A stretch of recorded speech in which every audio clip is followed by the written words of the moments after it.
Guys প্রথমে ভিডিওটা দেখো, তারপরে পাবলিকের করা ফানি কমেন্টগুলো পড়বো। बोला धक्का मुक्की नहीं करने का, आराम से लेने का। हाँ বলো তো শিলপাঠায় আমি কিসের ভর্তা বানাচ্ছি? গেস করো, দেখি কে পারে।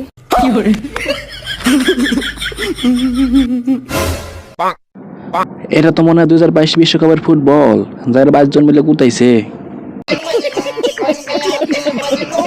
আমাদের 2 লিটার দেন, সেমাই রান্না করে খাবো।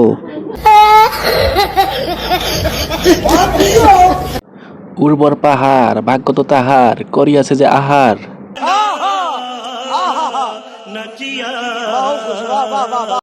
উঁচু উঁচু ভবন দেখলে বোঝা যায় কতজন শ্রমিক লেগেছে এগুলো নির্মাণ করতে। ব্রা, তুমি ধন্য জুড়ে থাকা লাউগুলোকে কচি ডাবে সম্মান দেওয়ার জন্য।